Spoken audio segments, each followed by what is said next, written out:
안녕하세요. 생생법률쇼 이지원입니다. 매주 수요일 생생법률쇼에서는 경제 이슈를 짚어보고 분석하는 시간 함께 하는데요. 권혁중 경제평론가 나와 계십니다. 어서 오세요. 네, 안녕하십니까. 네, 지금 이 방송은 유튜브를 통해서도 실시간으로 함께 방송되고 있습니다. 많은 시청 부탁드리고요.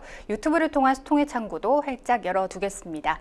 방송 중 궁금하신 질문들 올려주시면 답도 해드릴 테니까요. 많은 참여 부탁드립니다. 여러분은 지금 생생법률쇼와 함께하고 계십니다.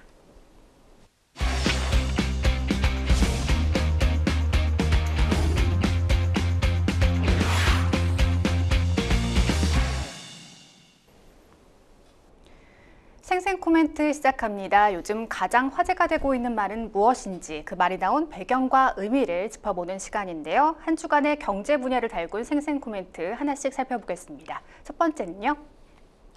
필요시 유동성 무제한 공급. 자세한 내용 보실까요? 최상목 부총리 겸 기획재정부 장관입니다. 어젯밤 윤석열 대통령의 갑작스러운 비상계엄 선포가 있었죠. 국회 본회의에서 비상계엄 해제 요구 결의안이 가결되면서 6시간 만에 해제됐습니다만 비상계엄 선포 뒤 곧바로 원달러 환율이 치솟았습니다. 간밤 어떤 상황이었는지 간단히 복귀해 볼까요? 네, 그렇죠. 이제 아무래도 이제는 국내에 불확실성이 커지다 보니까 당연히 이제 달러에 대한 한마디로 원달러 환율에 대한 불안정성이 지난밤에 일어났습니다. 그래서 1,440원이 넘어가기도 했었거든요. 한때. 그래서 사실상 환율이 굉장히 이제 높아진 상태였고 다행히 정부가 경제팀에서 좀 발빠르게 움직였습니다. 그래서 무제한 유동성 공급하겠다라고 이제 얘기를 하면서 이제 떨어졌었거든요. 그래서 지금 보시면 아시겠지만 지금 한때 1,433원, 그거보다 더 올라갔었어요, 장중에. 그래서 보면은 지금 현재는 이제 1,411원, 10원 정도 이렇게 하고 있는데 사실상 이제 계엄 선포하고 나서 이제 외환 시장이 굉장히 혼동스러웠다 이렇게 보시면 되겠고요. 네. 그 정도로 이제 환율이 치고 올라갔다라고 본다 그러면 원화의 가치가 이제 떨어졌다 이렇게 볼 수밖에 없습니다. 그 정도로 외국인들이 이제는 크게 동요됐다라고 볼 수밖에 없어요. 다행히 이제는 아까 말씀드린 것처럼 경제팀에서 좀 발빠르게 저는 대응을 했다라고 봐서 무제한 유동성 공급한다고 얘기를 했고 증한 펀드라든지 체한 펀드 이렇게 얘기를 했거든요. 체한 펀드 30조에 증한 펀드 10조 이런 얘기를 하면서 시장이 좀 불확실성을 잠재우려고 이제 노력을 했고요. 코인 시장도 만만치 않았습니다. 코인 시장이 지금 이제 비트코인 기준으로 말씀드리면 8천만 원대까지 떴었어요. 이게 1억 3천 하던 것이 완전 고꾸라졌어요. 완전 고꾸라졌어요. 네. 한 순간에 계엄 선포하자마자 네. 그냥. 왜냐하면 가상자산 시장 아시겠지만 24시간 돌아갑니다. 그러니까 장이라는 거는 주식시장은 장 시간이 있잖아요. 외환시장도 시간이 있는데 일단 가상자산은 24시간 돌아다 보니까 바로 반영을 하거든요. 그러니까 우리나라 이제는 코리아 마켓입니다. 우리나라 장에서 그래요. 외국 같은 경우는 2%밖에 떨어지지 않았는데 우리나라 장에서는 사실상 1억 3천 하던 것이 8천만 원까지 떨어졌으니까 완전히 패닉 상태였죠. 네. 그러다가 이제 다시 한번 이제는 이 계엄령에 대해서 해제하겠다 이 얘기하고 나오부터 좀 회복이 됐고요. 그래서 지금 원래대로 돌아갔습니다. 1억 3,400만 원쯤 하고 있거든요. 그래서 지금 이렇게 좀 급하게 아주 좀 돌아갔고. 제가 가장 걱정했던 거는 이제 국채금리가 과연 어떻게 될까. 왜냐하면 이제 국채금리가 뻔히 예상되는 거는 치솟을 거다라고 이제 우리나라 국채금리입니다. 그래서 치솟을 거다라고 했는데 그나마 이제는 아까 말씀드린 것처럼 진짜 경제팀에서 긴장을 많이 했나 봐요. 그래서 체한 펀드, 증한 펀드 얘기하면서 시장 달래기에 나섰고 그나마 생각보다는 그렇게 크게 동요는 없었다. 그래서 지금 10년짜리 국채금리가 한 0.67% 오르고 있거든요. 그래서 요 정도 이제 오르고 있어서 급하게 채권금리가 올랐던 부분은 우려할 만한 수준은 좀 아니었다. 그래서 지금 정상을 찾아가고 있는데 그래도 불확실성이 너무 커져서 지금 사실상 가슴이 두근거린다 이렇게 말씀드립니다. 네, 비상계엄은 처음 겪는 분들이 많아서 해제됐습니다만 경제에 어떤 영향을 미칠지도 좀 제대로 따져봐야겠습니다. 일단 오늘 코스피 코스닥 하락 출발을 했는데요. 한국 고유의 정치 불확실성이 증폭이 되면서 우리 증시의 파장을 일으킬 가능성, 좀 이제 변동성이 아무래도 우려가 되는 부분이죠. 그렇죠. 이제 외신에서도 지금 우리나라의 정치 상황에 대해서 경제 상황은 아닙니다. 정치 상황에 대해서 굉장히 우려스럽다라는 이제 목소리가 얘기가 나오고 있고요. 특히 지금 시장에서는 어떻게 과연 외국인들이 움직일까, 외국 투자자들이 움직일까가 가장 초미의 관심사예요. 일단 S&P 같은 경우에는 신용등급 실제 영향은 없다 이렇게 얘기를 했습니다. 그래서 이것도 시장에 좀 안정시키는 데 이제 도움이 됐었던 부분이 있었고요. 네. 하지만은 불확실성이 굉장히 높다라는 거죠. 제가 대표적으로 생각하는 게 사실 스웨덴 총리가 방한이 예정돼 있었습니다. 근데 이걸 연기했거든요. 스웨덴 쪽에서. 그 뜻은 뭐냐면 경제 우리나라의 이제 정치 상황이 너무 불안하다 보니까 오겠습니까? 계엄령 선포되는 마당에 네. 못 오죠. 사실 이게 이제 시작이라는 거죠. 앞으로의 시작, 경제계 쪽에서는요, 앞으로가 시작입니다. 차차 이게 계속적으로 데미지가 계속 입혀지거든요. 네. 아니 스웨덴 총리가 와갖고 윤 대통령 만나기로 돼 있는데 이거를 그냥 방한 연기한다 그러면 줄줄이 뭐 다른 어떤 이슈들도 연기된다는 얘기거든요. 그래서 네네. 이게 참 시작이라고 보시면 되겠고, 그 다음에 좀 보시는 게 여행 위험 국가로 이제는 우리나라를 지정을 했거든요. 그러니까 요거는 이제 아마 언론 보도가 다 돼서 아실 겁니다. 미국과 일본, 영국이 네. 지금 이런 상태예요. 여행 위험 국가로. 그래서 가지 마라 이게 아니라 조심해라 이거거든요. 그러니까 우리나라에 대해서 정치적 불확실성이 크다 보니까, 그래서 지금 제 아시는 지인분께서 얘기하시는데 조카가 너무 걱정돼서 한국 오려고 미국에서 네. 알아봤는데 안 진행이 안 되더래요. 네, 이게 여행 위험 국가로 되다 보니까. 그래서 뭐 그런 말씀도 해주더라고요. 그래서 네. 물론 뭐 못 가는 건 아니겠죠. 하지만 이제 주위에서 아마 말렸던 것 같아요.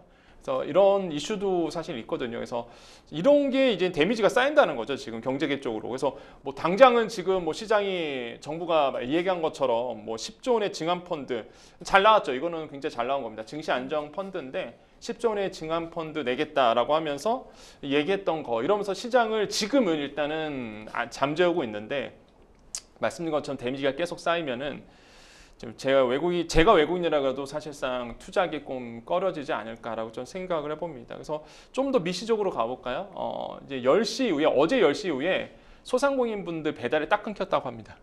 그러니까 긴급하게 돌아가니까 네. 뭐 먹고 즐길 이런 시간이 여력이 아니었던 안 거죠. 되죠. 그래서 이제는 네. 실물 경제에도 어느 정도 영향을 줄 수가 있다라는 거고, 이런 불확실성이 너무나 증대된 지금 상황을 지나가고 있다 생각해 봅니다. 네. 외국인의 자금 이탈이 계속 우려되는 부분인데 환율이 다시 더 오를 가능성은 없습니까? 있죠. 지금 제가 봤을 때는 외환 시장에서 지금 제가 봤을 때 외환 당국이 개입했을 거라고 좀 보거든요. 일단 총알을 갖고 있기 때문에 아마 지금 달러가 폭등하는 걸 막기 위해서 네. 어느 정도 스무스 오퍼레이팅, 그러니까 미세 조정을 하고 있지 않을까 생각을 해요. 사실 1,410원도 높은 거예요. 그러니까 지금 1,410원 됐다 해서 안도하는 겁니다. 그러니까 이게 참 아이러닉한 거죠. 사실상 본다 그러면. 이게 환율이 급격하게 높아지고 있는 추세고, 이제는 1,400원이 완전히 노말이 돼버렸어요. 일반화가 돼버렸습니다. 지금. 그래서 이게 과연 옳은 것인가라고 본다 그러면 불확실성이 굉장히 크다. 이제 환율이 높아졌습니다. 1,410원대라고 본다 그러면 이게 고착화 되잖아요. 그러면 뭐 뻔하지 않습니까? 우리가 물건 사올 때 이것만이 문제가 아니잖아요. 그럼요. 네. 환율이 높아졌다는 얘기면 우리가 이제 물건을 들어와서 뭐 가공을 하거나 이렇게 해서 이제 다시 수출하거나 그럴 텐데, 원자재가 가격이 높아지는 거예요. 가만히 앉아서 사실상 우리는 더 많은 돈을 주고 수입을 해야 되거든요. 이게 고스란히 한 2개월, 3개월 차로 해서 소비자 물가에 영향을 줍니다. 그래서 결국에는 물가가 또 높아질 가능성이 굉장히 크다는 거죠. 그럼 금리를 내려야 할 타이밍에 금리를 또 못 내리게 되는 상황도 일어날 수 있겠고. 네. 그래서 지금 상황이 지금 환율에 대한 불안감도 여전히 남아 있고, 그래서 많은 분들이 오늘 시장을 보면은 안도해도 되겠다라고 생각하는 거는 저는 아니라고 봐요. 이제 앞으로가 이 경제에 미치는 영향은 앞으로가 시작이다. 예, 저는 그게 좀 안타깝게 생각합니다. 네, 말씀해 주신 대로 환율, 증시 이렇게 영향을 받고 실물 경제도 요동치는 게 아닌가 정말 걱정이 큽니다. 안 그래도 고물가, 고금리 등으로 꽁꽁 얼어붙은 내수 심리 더욱 위축될 것 같은데 어떤가요? 그렇죠. 지금 상황에서 지금 많은 분들이 이런 말씀을 하세요. 이제는 내수를 살려야 된다. 저도 너무 공감하고, 그래서 이제는 사실 금통위에서 금리를 내렸던 거 아니겠습니까? 네. 그래서 내수 살리기에 나서려고 했고, 그래서 정부가 또 아시겠지만 이제 소상공인 살리기 위해서 사실 민생 방안을 민생 토론회 열면서 지원 방안을 얘기했습니다. 근데 이게 과연 진행이 될까요? 지금 이런 상황에서 정부가 밝혔던 모든 계획들 아시겠지만 내각에 대해서 내각 총 사의를 표명했다. 이게 사실 흘러나오고 있거든요. 네. 한마디로 정무위원들이 없는 거예요. 각 국장이라든지 뭐 장관들이 사실 없는 거거든요. 그래서 아마 지금 정치계 쪽에서는 뭐 내각 총사퇴가 이루어질 수 있다 이런 얘기가 나오고 있는데 뭐 진행이 되겠어요? 모든 책임질 사람이 없는 거네요. 그쵸. 국민들이 다 그걸 받아야 되잖아요. 그럼 이제 소상공인 분들이 뭔가 지원을 받으려고 그러면 네. 예를 들어서 뭐 장관이 없어요. 그러면 지원 정책들이 제대로 진행되냐는 거죠. 전혀 안 된다는 거죠. 그러니까 이게 앞으로가 시작인 거예요. 그래서 저는 너무 안타깝게 생각한 게 이런 부분입니다. 결국에는 이제는 취약계층, 그다음에 이제는 어려우신 분들이 좀 피해를 받을 수밖에 없는 부분이라서 내수 심리가 지금 살려야 될 타이밍에 지금 너무 돌발적인 어떤 이슈가 커져서 내수 살리기 좀 뒤처지지 않을까, 한마디로 이제는 뒤로 미뤄지지 않을까라는 생각이 들어요. 그래서 이런 부분들은 내년이 이제 더더욱 걱정되는 부분이다 이렇게 생각을 해봅니다. 네, 단 6시간 동안이었습니다. 이 계엄령은 해제가 됐지만 후폭풍이 정말 클 것으로 예상이 됩니다. 그러다 보니 이제 개인 투자자들을 생각해 봐야겠죠. 주식 펀드의 비중을 좀 줄여야 되는 것 아닐까 고민하는 투자자분들 많으실 것 같은데요. 조언해 주신다면요? 그러니까 이게 지금 많은 투자자분들이 아마 그렇게 생각하실 것 같아요. 국장은 진작 떠났어야 되는데 이런 말씀을 좀 하실 것 같아요. 떠나고 싶어도 못 떠나시는 분들이 많을 그렇죠. 거예요. 이제는 물려 있기 때문에 네. 아마 손절을 못 하시는 분들도 계실 텐데, 그래서 이제는 결국에는 모든 증권사 애널리스트라든지 아니면 증권사 입장에서는 똑같은 얘기를 합니다. 버텨라 이런 얘기 하거든요. 버텨야 된다. 뭐 방법이 없잖아요, 사실상. 그래서 버틸 수밖에 없는 부분이라 보시면 되겠고요. 일단 매도 타이밍을 저는 이미 늦었다고 보거든요. 지금 상황에서 예를 들어서 뭐 삼성전자로 본다 그러면 매도 타이밍은 좀 늦지 않았나. 그래서 결국에는 이제는 급하지 않으신 분들은 결국에는 이제는 버티기도 사실 전략 중에 하나입니다. 그래서 네. 이제는 버티는 전략으로 지금 들어갈 수밖에 없고요. 불확실성이 굉장히 커졌습니다. 결국에는 또 외국인들이 키를 줄 수밖에 없는 부분이겠고요. 오늘 외국인들 보니까 많이 팔더라고요. 삼성전자나 아니면은 주요 우리나라의 대장주 중심으로 매도세를 많이 던지고 있는 부분이고, 그걸 기관들과 이제 우리나라 개인들이 받아주고 있는 모양새로 지금 가고 있는데, 네. 그래서 외국인들의 매도세가 더 무섭게 나올 가능성이 굉장히 크다. 그래서 결국에는 외국인들의 향배를 잘 보시고 판단을 하시라고 말씀드릴 수밖에 없습니다. 당분간은 불확실성이 커질 수밖에 없다라는 거 다시 한번 말씀드리겠고, 결국에는 어떤 분들이 그런 말씀 하시더라고요. 자기는 현금 비중이 지금이 제일 많대요. 그러니까 투자를 안 한다는 얘기겠죠. 일단은 상황을 지켜보고 있다는 얘기인데, 그게 그 전문가, 굉장히 투자를 잘하시는 분의 목소리에서 나온 거거든요. 제가 네. 지인분인데 그 정도로 시장이 안 좋다는 거예요. 불확실성이 크다 보다니까. 여러분도 결국에는 그런 겁니다. 이제 버티거나 아니면은 관망하는 것도 하나의 전략 중에 하나다. 그래서 관망하는 전략도 좀 보수적으로 접근하시라라고 좀 말씀드리겠습니다. 네. 하지만 언제나 위기는 곧 기회가 되기도 하잖아요. 네. 좀 흔들릴 때 저가 매수로 진입하는 건 어떻습니까? 근데 이게 안 되니까. 이게 근데 이런 건 있어요. 사실 많은 분들이 그럴 겁니다. 그러니까 이런 어떤 불확실성이 커져도 돈을 버시는 분들을 벌어요. 누가 돈을 벌까요? 테마주 쪽에서 지금 물량이 막 쏟아나갑니다. 정치 테마주가 오늘 좀 정치 테마주죠. 호황이더라고요. 네. 왜 그러냐면은 지금 뭐 정치 테마주 아시겠지만은 말도 안 되는 것 같고 오릅니다. 뭐 대표적으로 뭐 고양이 갔대더라, 아니면은 뭐 누구랑 뭐 식사를 했다더라, 뭐 이런 거 갖고 오르는데, 어제 이제 계엄 이슈 때문에 뭐 어떤 테마주가 오르냐면 이재명 테마주 네. 오르죠. 근데 한동훈 테마주 이런 게 오릅니다. 그러니까 차 대권 주자들 이런 거 관련된 종목들이 또 테마로 엮여 또 오르거든요. 사실 좋은 흐름은 아닙니다. 이런 테마주가 자꾸 정치 테마주가 오르면은 우리 쪽에서는 증시가 굉장히 혼란하구나 이렇게 느끼거든요. 근데 다시 정치 테마주가 오르고 있는 거 보면은 이게 진짜 옳은 시장이겠나라는 좀 회의감이 듭니다. 그래서 지금 상황으로 본다 그러면 이런 점들, 그리고 또 떨어지는 종목들이 있어요. 원전주. 그러니까 왜냐하면 윤 대통령이 가장 크게 밀었던 게 원전이거든요. 만약에 윤 대통령의 지위가 불확실해진다, 그럼 원전 주가는 오늘도 그렇고요. 떨어질 수밖에 없습니다. 그러니까 이게 엮여갖고 다 다양하게 이게 엮여 있단 말이에요. 그래서 이런 상황에 봤을 때 다시 한번 우리나라의 그 코스피와 코스닥의 지수는 흔들릴 수밖에 없고, 그러다 보니까 오늘 지수 빠지고 있고요. 그 주도 세력은 외국인들이고, 외국인들 입장에서는 저는 이해가 가는 거죠. 내가 외국인이라도 나가고 싶죠. 나가고 싶죠, 일단. 네. 왜냐하면 불확실성이 커지다 보니까. 그래서 일단은 관망세로 돌아서기 때문에 이런 점들이 지금 우리 시장을, 오늘 장을 이제 누르고 있고요. 그래서 돈을 벌어야 된다 하시는 분들은요, 시장의 흐름을 잘 보셔야 됩니다. 흐름이 지금 어떻게 가고 있는지 이거를 다시 한번 말씀드렸습니다. 네. 그럼 다음 생생 코멘트 확인해 보겠습니다. 생생 코멘트 두 번째는 HBM 수출 규제 영향 적다. 어떤 이야기인지 감이 오는데요. 미국이 중국의 인공지능 군사 활용 등을 억제하기 위해서 고대역폭 메모리죠. HBM 수출을 통제한다고 밝혔습니다. 이에 산업통상자원부는 전체적으로 한국 기업에 끼치는 영향은 적은 것으로 파악한다고 밝혔습니다. 평론가님, 우선 이 미국의 이번 조치, AI 개발에 필요한 필수 부품인 핵심 부품인 HBM을 중국이 확보하는 것을 막기 위해서잖아요. 그렇죠. 지금 미국 입장에서는 당연히 최첨단 반도체, 최첨단 기술을 중국 쪽으로 들어가는 것을 다 막고 있습니다. 그래서 중국 견제다 이렇게 보시면 되겠고요. 사실 이게 안보 차원에서 들어가는 거거든요. 네. 그러다 보니 중국의 AI 기술을 개발을 늦추기 위해서 미국이 움직였다. 과거에는 자본을 막았었는데 이제는 이제 반도체까지. 그래서 이제는 소부장이라고 보통 얘기하죠. 그래서 소재 부품 장비까지도 이제는 막고 있고, 특히 HBM에 대한 것도 이번부터 이제 막기 시작했습니다.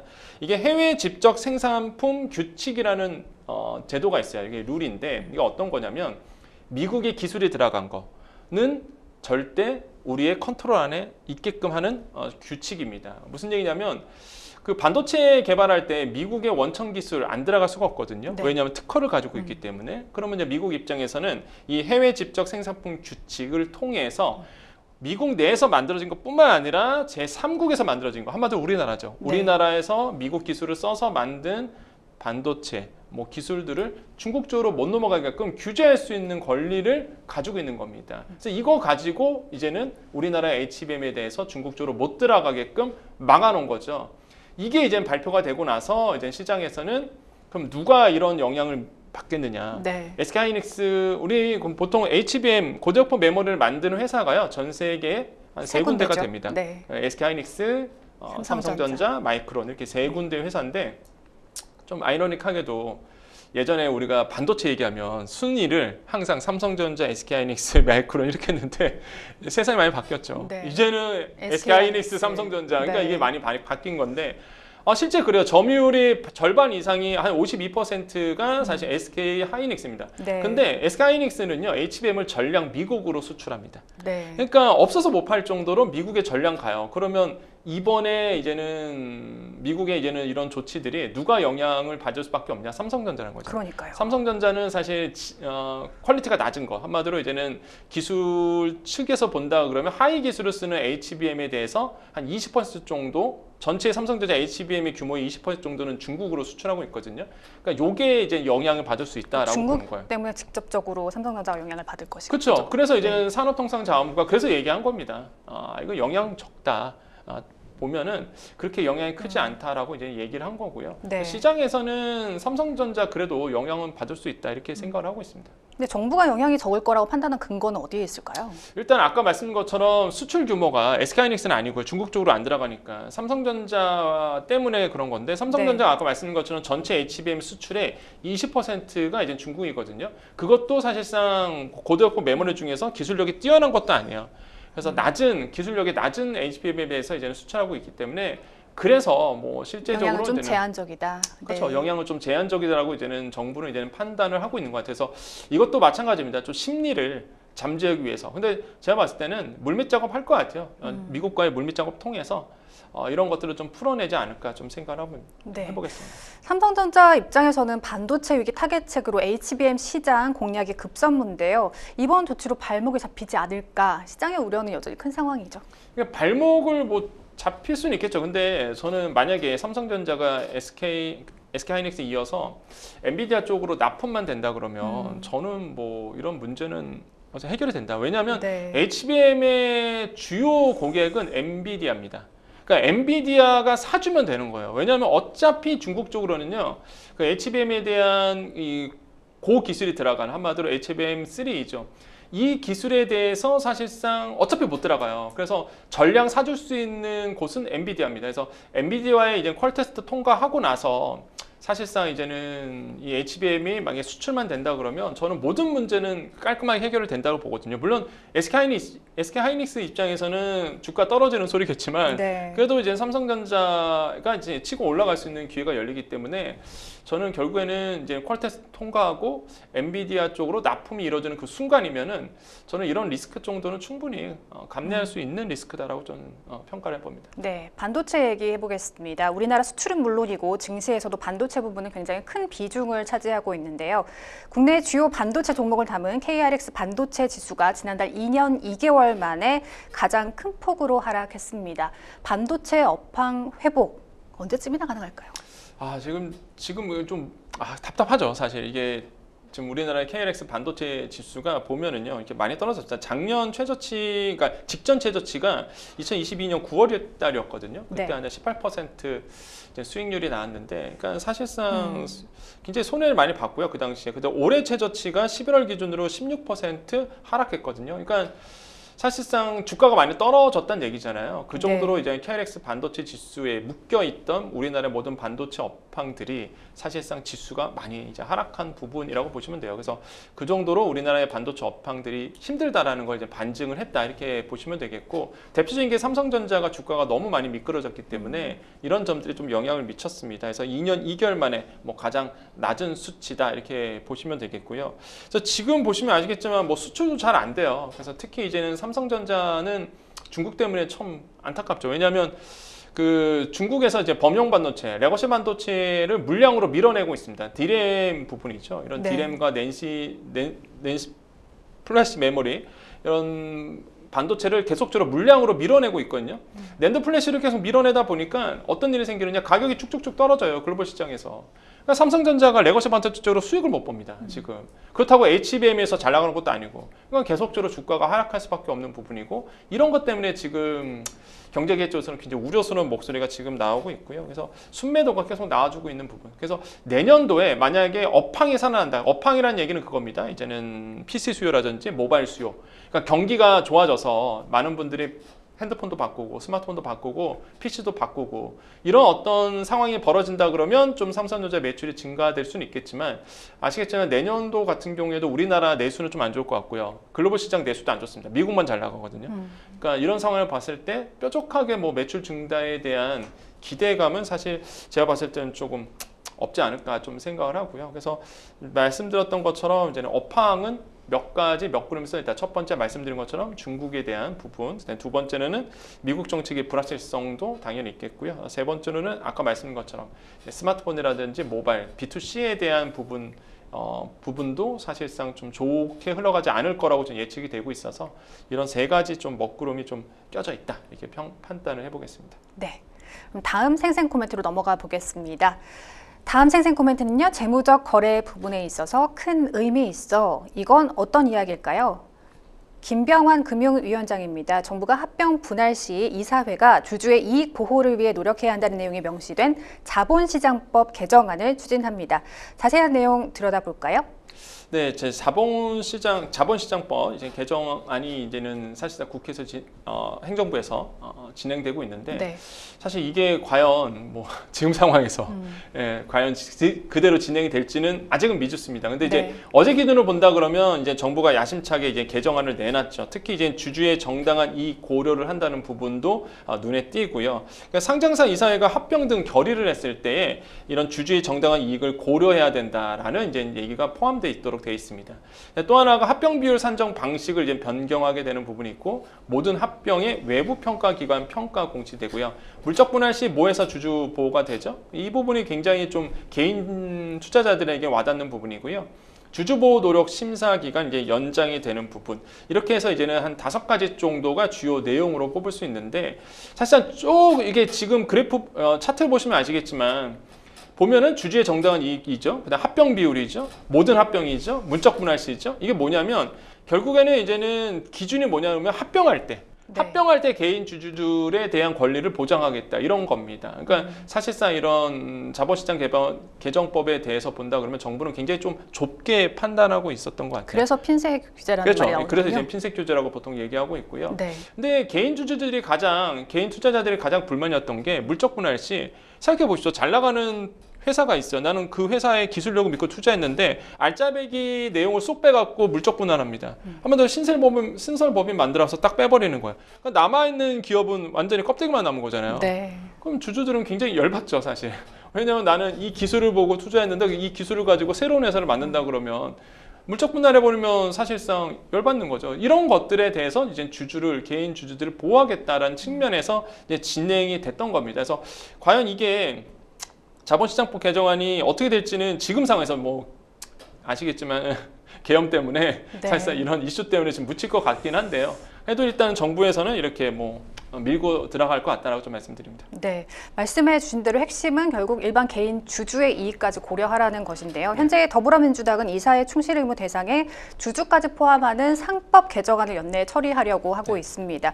정부가 상법이 아닌 자본시장법에 주주이익 보호 조항을 담은 이유에 대해서 좀 자세히 설명해 주시면 좋을 것 같아요. 네, 그러니까 상법 개정안은 그겁니다. 뭐냐면 모든 기업에 다 영향을 미쳐요. 일반법이다 보니까 예를 들어서 주주 가치 제고를 했을 때 사실상 이제는 주주에 대한 가치 제고를 지분 배분을 했을 때 개인 주주의 권리가 강해지거든요. 근데 네. 예를 들어서 이제 자본시장법 같은 경우에는요, 아까 말씀드렸잖아요.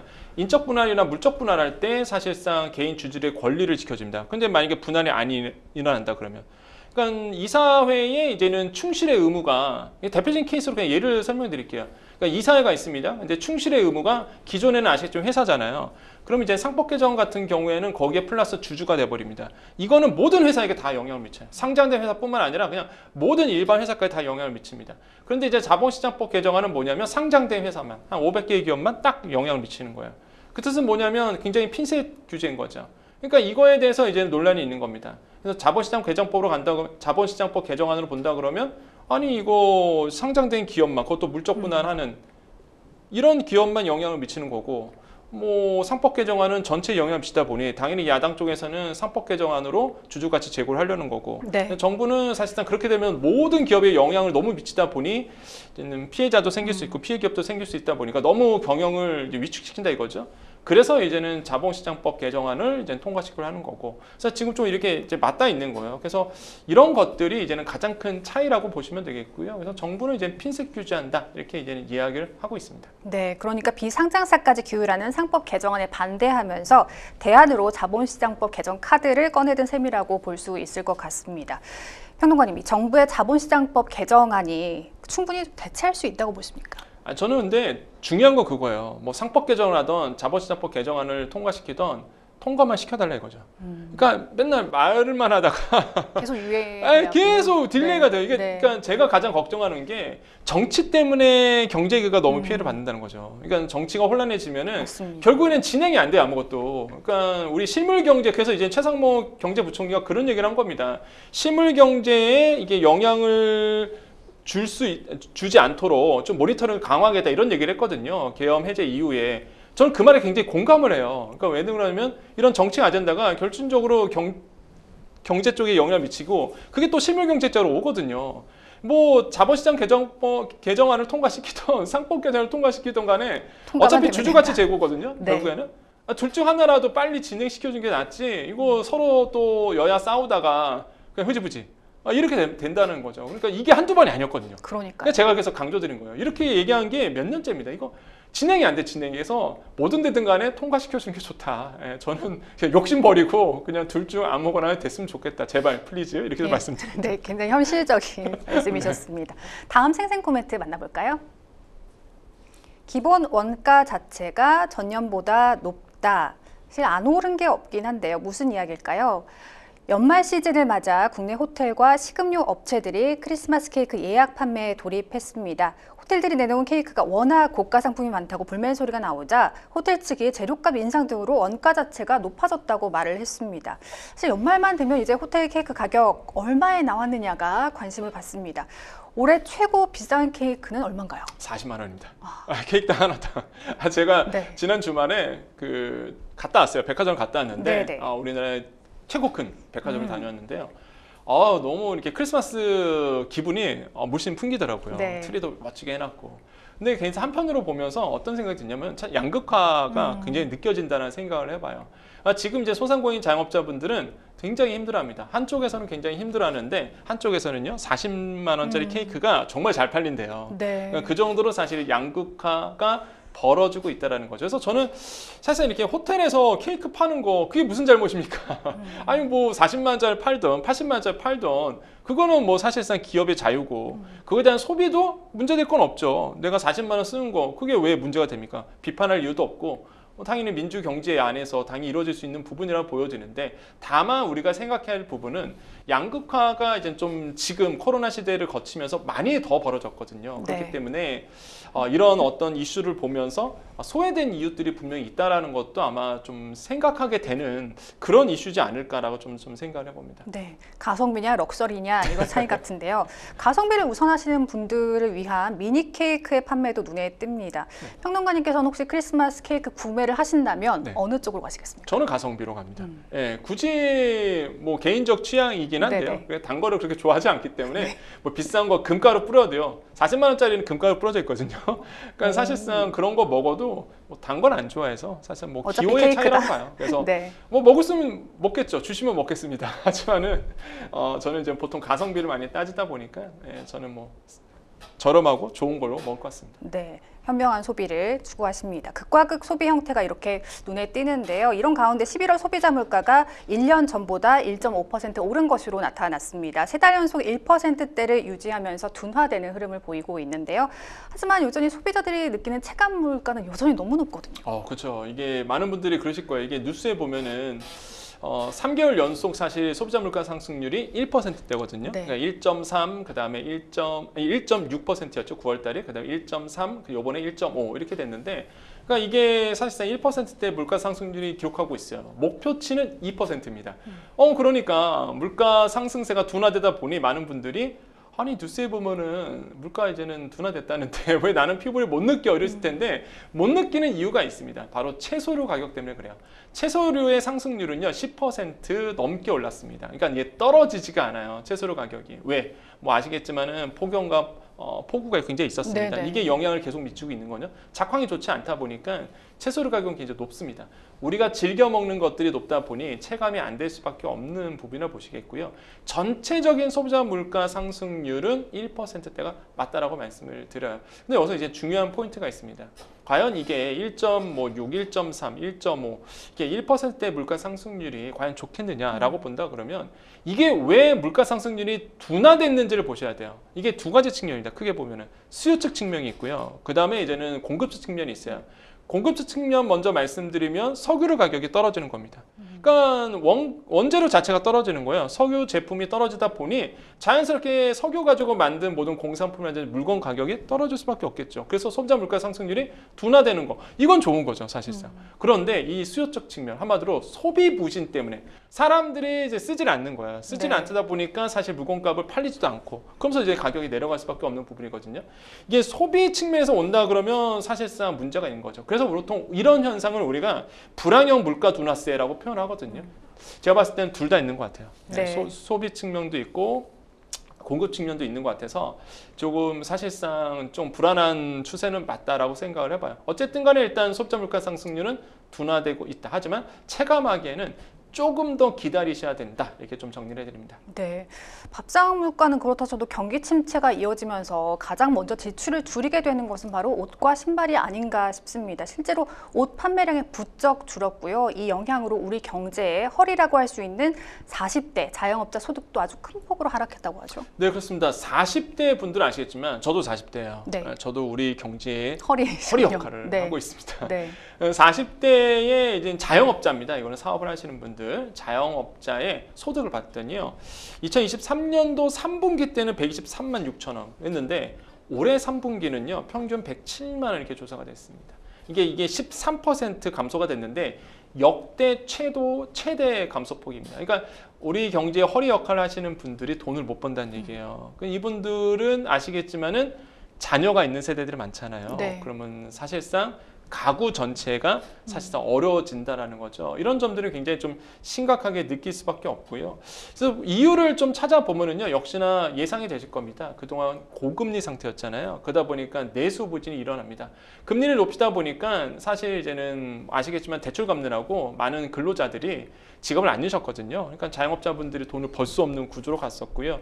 또 한 가지가 이제 성장률이 둔화되는 측면이 있죠. 아시겠지만은 뭐 3분기 성장률 0.1% 성장했습니다. 예상은 0.5%였단 말이에요. 0.4%포인트 정도 떨어진 상태고, 무엇보다 우리나라의 내년도죠. 내년도 경제 성장률을 아시겠지만 한국은행은 1.9% 성장으로 예상하고 있거든요.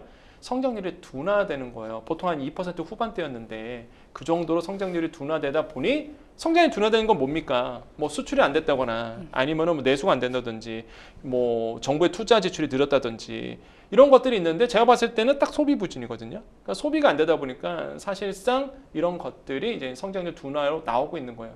그래서 40대의 이런 소득들, 자영업자의 소득이 많이 낮아지고 있다. 이거는 우리 사회의 단면을 보여주게 되고, 그래서 재정 지출을 좀 늘려서 이런 40대들 자영업자들을 좀 도와야 되지 않을까, 그 생각을 해봅니다. 네, 지금까지 생생 코멘트 만나봤고요. 저희는 뉴스픽스로 다시 돌아오겠습니다. 여러분은 생생 법률시와 함께하고 계십니다.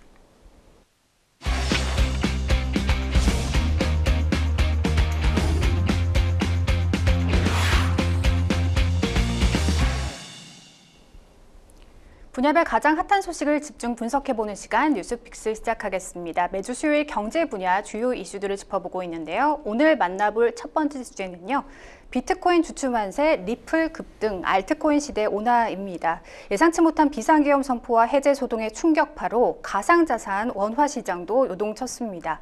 가상자산 대장주죠. 비트코인 한 개 가격이 한때 1억 3천만 원대에서 8,800만 대까지 급락하기도 했습니다만, 해제 선언 이후 빠르게 안정화를 되찾아가고 있는데요. 사실 연내, 그러니까 이달 말에 10만 달러는 좀 넘길 것이다, 이런 전망이 많지 않았습니까? 네, 그렇죠. 그래서 저는 지금 상황을 본다 그러면 10만 달러 가능성이 있다고 좀 보거든요. 그래서 일단 지금 시장에서도 계속적으로 조금 지금 9만 한 8천 달러, 우리나라 시장은 아닙니다. 이제 외국계 거래소에서 한 그 정도에서 지금 움직이고 있어요. 그래서 9만 5천에서 8천 달러 왔다 갔다 지금 하고 있는데, 아마 이슈가 나오면은 또 오를 가능성이 있습니다. 이게 비트코인이 이슈 때문에 그동안 계속 올랐거든요. 아시겠지만은 백악관에서 이런 가상자산 관리 부서를 만들거나 아니면 인력을 충원한다라는 이슈가 있었을 때 9만 7천 달러가 됐었고요.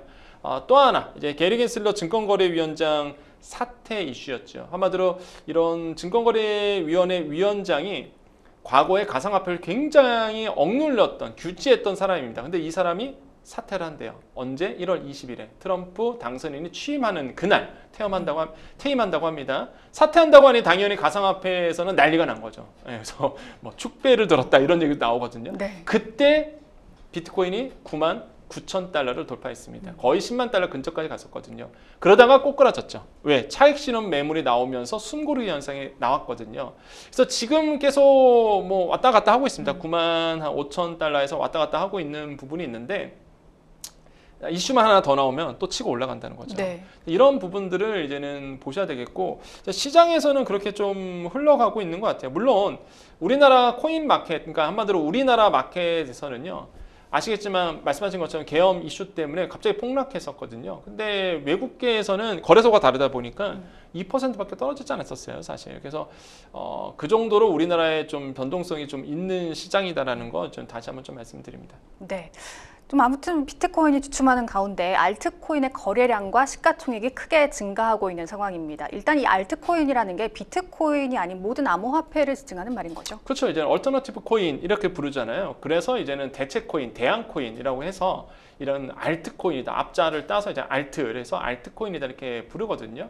그래서 비트코인을 제외한 모든 코인을 우리가 알트코인이라고 부르고요. 대표적인 알트코인이 뭐 이더리움이 있고요. 우리가 얘기했던 리플도 있고요. 월드코인 이런 것도 있거든요. 솔리나도 있고. 그래서 다양한 이제는 코인들이 존재하게 됩니다. 그래서 많은 분들이 비트코인 투자하기 부담스럽다 보니 이제는 이런 알트코인에 많이 투자하시는 상황이 많고요. 근데 알트코인은 밈코인들도 많다 보니까 변동성이 상당히 심하다 이렇게 말씀드립니다. 네, 지금 그 중에서 가장 눈에 띄는 가상자산이 바로 리플입니다. 최근 엄청난 속도로 상승을 했는데요. 한때 리플에 또소 같다라며 리또속이라는 그런 별칭도 있었는데 왜 이렇게 오르고 있는 걸까요? 그 리플의 투자자를 분석해 보면요, 가장 많이 투자하는 분들이 아시아권입니다. 특히 한국이죠. 그렇습니다. 네. 그래서 리플을 많이 투자하는 게 우리나라 분들이세요. 그리고 과거에 물린 분들도 굉장히 많습니다. 리플에 투자했다가 1,000원대에 들어갔다가 막 몇백 원 동전주 돼버린 적이 있었거든요. 그래서 팔지도 않고 그냥 갖고 있지 뭐 이런 분들이 태반이었는데, 아유 뭐 지금 뭐 쾌재를 부르고 있죠. 그래서 지금 뭐 아시겠지만 리플이 거의 몇 배예요? 지금 3,000원대 중반 흐르고 있죠. 아니요, 네. 지금 한때 4,000원대까지 올랐었어요. 그래서 네네. 지금 보면은 이제는 한 3,500원 정도 하고 있는데, 엄청나게 사실상 급등하고 급락했던 사례가 있습니다. 근데 상승세 이유를 본다 그러면 일단 알트코인 전체적으로 상승세예요. 이게 수급이 움직이고 있어요. 어떤 얘기냐면 이제 코인 투자하시면 잘 들으셔야 되는데, 무한정으로 유동성이 줄 수가 없거든요. 그러면 결국에는 투자자분들은 어떻게 움직이느냐, 내가 투자했던 부분에서 빼서 다른 쪽으로 투자하십니다. 어떻게 움직였을까요? 국장에서, 우리나라의 코스피 코스닥에서 돈 빼서 코인 투자하셨어요. 비트코인으로 가셨습니다. 네. 근데 비트코인이 조정을 받아요. 그럼 어떻게 합니까? 나는 좀 수익을 알트코인으로 봤으니까 비트코인에서 빼서 이제 알트코인으로 넘어가는 거거든요. 그러니까 지금 그래서 알트코인 전반적으로 많이 올랐습니다. 많이 올랐고, 대신에 비트코인이 조정받아서 떨어진 상태거든요. 반대로 봐볼까요? 만약에 비트코인이 이슈 나오잖아요. 알트코인 떨어지고 비트코인으로 갈 겁니다. 이제 이런 어떤 순환매장이 지금 코인 시장에서도 일어나고 있고, 뭐 리플에서 대표적인 알트코인이거든요. 그러면 이제 비트코인 빼서 얼로 투자했느냐? 리플로 간 거예요. 시가총액이 1,500억 달러를 이제 돌파했거든요. 그 정도로 리플에 대한 수요가 많아지고 있어요. 그래서 수급이 몰리고 있다는 부분, 이게 이제 첫 번째 이유고요. 두 번째로는 증권거래위원회에 소송이 붙었었거든요, 리플이. 그런데 부분 승소를 했습니다, 사실상. 그러다 보니까 이젠 게리 겐슬러 위원장도 사퇴하는 마당에 가장 억눌렀던 사람이 사퇴한대요. 어떻게 됐습니까? 반사 이익으로 리플이 엄청나게 또 이익을 볼 수밖에 없는 구조로 가는 거죠. 소송에 대한 이슈도 리플 상승 가격에 영향을 줬고요. 세 번째로는 리플의 목적인 거죠. 리플이 왜 나왔느냐? 아시겠지만은 국제 결제를 위해서, 수수료가 없잖아요. 국제 결제를 위해서 나온 건데, 이게 현실화될 가능성이 있다라는 소문이 나오면서 또 오르게 되고, 마지막으로 리플과 관련된 ETF 상품이 만들어질 수 있다더라, 이거 승인 떨어진다더라 소문이 도니까 이것 때문에 기대감에 또 폭발해서 올라가는, 이래서 리플을 정말로 지금 많이 투자하고 계시는데요. 다시 한번 말씀드립니다. 리플의 변동성은 이미 경험해 보시면 아시겠지만 다시 동전주도 될 수 있기 때문에 주의를 하셔야 되겠다는 말씀드립니다. 네, 일시적 반등에 그칠 수도 있다는 말씀이신 그럼요. 거죠. 네네. 네. 자, 이더리움 리플의 상승이 이렇게 눈길을 끌면서 본격적인 알트코인 강세장이 이어질 것이다 전망하시는 분도 계십니다. 어떻게 보세요? 저는 그렇지 않다고 봐요. 뭐 코인 투자하신 분들은 아시겠지만, 일단 저는 희소성의 원리가 가장 크게 작용하는 것이 바로 비트코인입니다. 네. 2,100만 개로 규정이 되어 있기 때문에 저는 비트코인에 대한 우호적인 시각은 있습니다. 이거는 희소성의 원리로 인해서 계속적으로 자산으로서 가치를 인정받고 글로벌 투자자들이 자금을 투자할 수 있는 분명히 금융 상품이다라고 판단하고 있지만, 알트코인 같은 경우에도요, 알트코인마다 특성이 다 달라요. 네. 특히 유동성이 무제한인 것도 있습니다. 대표적인 게 도지코인이거든요. 무제한 풀려요. 그거는 뭐 없습니다. 규제가 없어요. 그냥 무조건 풀리도록 되어 있기 때문에 이런 것들은 사실상 오르기가 굉장히 힘들어요. 그래서 이슈만 오르면 크게 올랐다가 또 이슈가 없으면 바로 빠져버리는 현상들이 일어나다 보니, 저는 알트코인이 대세다라고 말씀드리기 좀 어렵다라고 생각을 해봐요. 물론 그 중에서 말씀드렸던 이제는 뭐 이더리움 같은 케이스 같은 경우는 기술력이 워낙 탄탄하다 보니 뭐 조금씩 오를 수는 있겠지만은, 그래도 비트코인과 알트코인은 성격 자체가 전 다르다라고 보기 때문에 주의를 요망한다. 다시 한번 강조해드립니다. 네, 강한 변동성만큼 좀 보수적인 관점에서 접근하시는 게 좋겠습니다.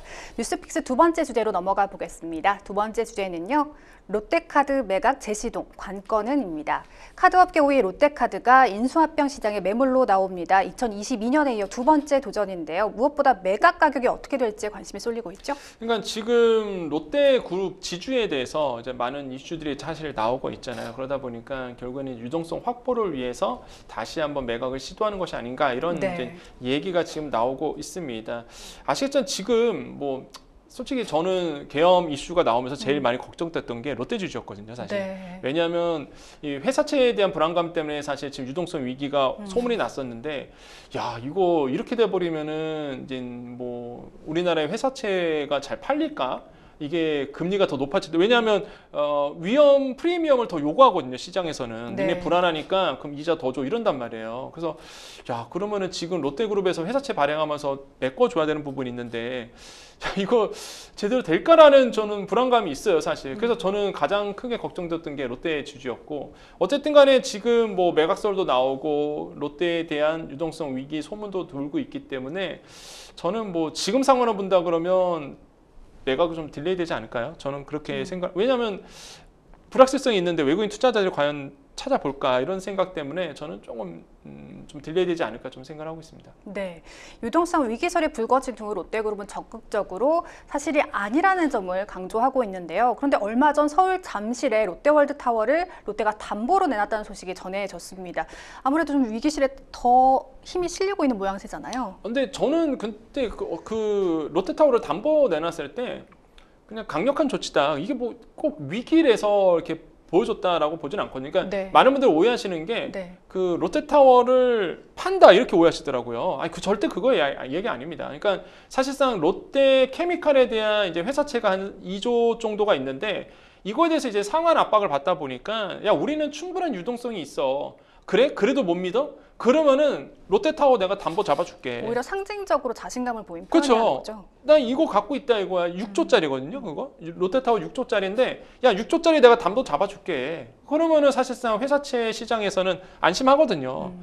그래서 심리적인 안심을 위해서, 안정감을 주기 위해서 롯데그룹이 이제는 상징성 있게 던진 말이다라고 저는 생각을 해보겠고, 네. 저는 뭐 잘했다고 봐요, 사실. 롯데그룹 입장에서는. 그래서 시장을 좀 심리를 잠재우기 위한 제스처일 뿐이지, 실제 그게 정말로 뭐 판다는 얘기는 아니다라고 말씀드리겠고요. 일단 유동성 위기에 대한 이슈는 분명히 있습니다. 이게 루머가 너튜브부터 시작을 했는데 사실 그게 어떤 의도로 만들어졌는지 모르겠지만 일단 그거로 시작을 해서 롯데 지주에 대한 불확실성이 좀 커졌죠.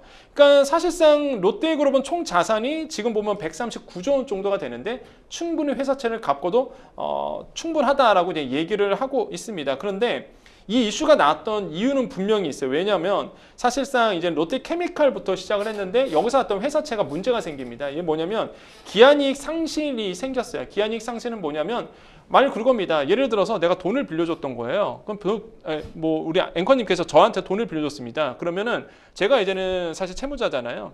돈을 빌려주면서 조건을 딱 있는 거예요. 야 부채 비율을 어느 정도 하고 있고 그 다음에 이제는 영업이익, 삼각전 영업이라고 해서 에비타라고 보통 얘기하는데요.